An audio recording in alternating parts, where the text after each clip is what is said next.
Hi. As a part of our Wi-Fi 8 updates, we'll talk a little bit about some of the low latency things being done in Wi-Fi 8. There have been attempts in earlier generation as well to attack some of the latency challenges in Wi-Fi. Um, they've not been successful, I would say, universally in the marketplace. And so Wi-Fi 8 is again attempting some things which will cater to some of the right now niche low latency applications. My name is Srikanth and I'm with NanoCell Networks. So the latency in Wi-Fi uh, can be analyzed with respect to the multiple factors which might sort of influence it. One is a purely implementation aspect which we will not discuss here.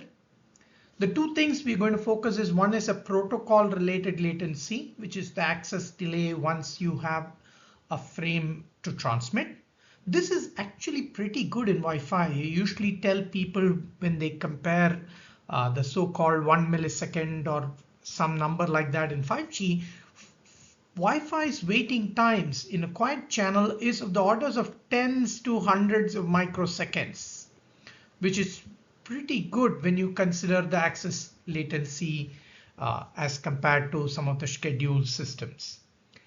So where does the challenge for Wi-Fi latency come from?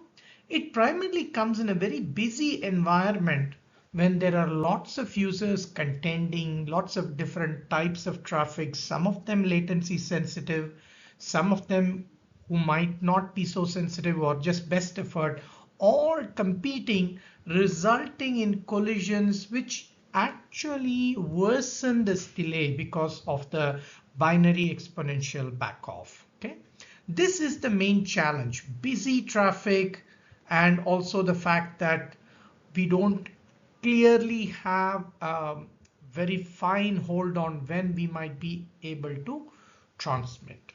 So this is the problem that the 11BN Wi-Fi 8 specifications is trying to address. And let's see some of their ideas.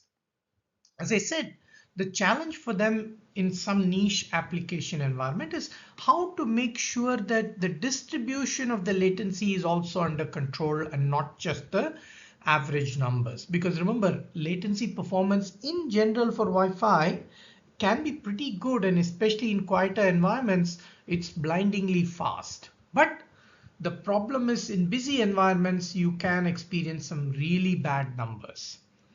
And even though we've had these QoS mechanisms in Wi-Fi for a long time called as WMM, a WMM interestingly sort of does not guarantee or does not have that much control for the high priority traffic, because high priority traffic can also sometimes compete with lower priority traffic, and there is no guarantee that they will always win access to the medium. Okay, and collisions are very costly amongst high priority contenders, because remember that back off numbers can increase and that can bring the non-low latency traffic also into consideration. So what is the main idea going around in Wi-Fi 8? The main idea is to isolate the stations with prioritized traffic in the sense that they don't compete with the non-low latency traffic holding stations. Okay. Remember that we are going to operate in a mixed environment. So this is something that we'll have to do, keeping in mind legacy and other non-low latency traffic scenarios, and allow for only contention amongst the low latency holding traffic stations.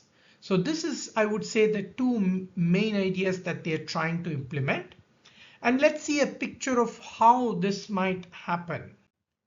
So here is a case where remember, we want to operate nicely with legacy, etc. So let that finish.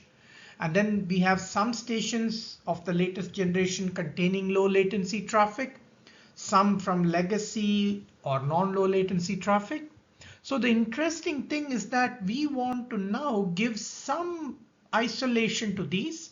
So they are now asked to send a defer signal, which is now a CTS frame, because CTS is, remember, it's been around for a long time.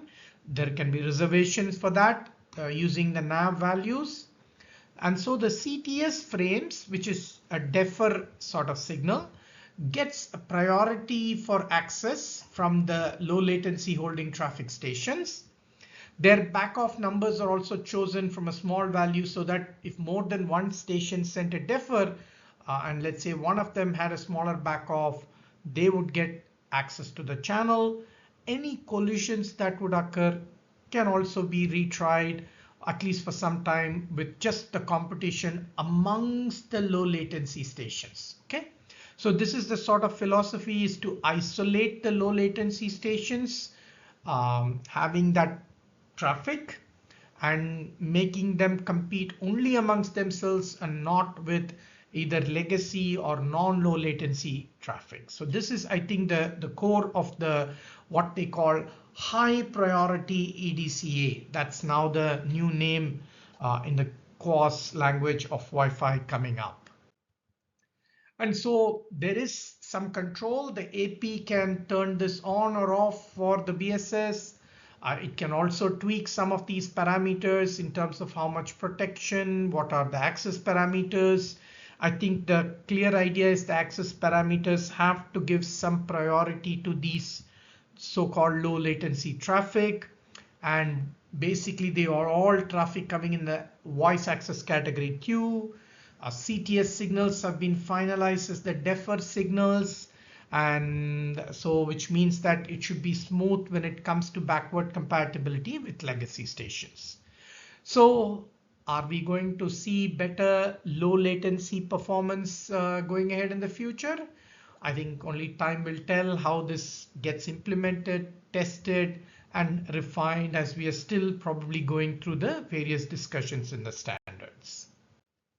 So thanks for listening.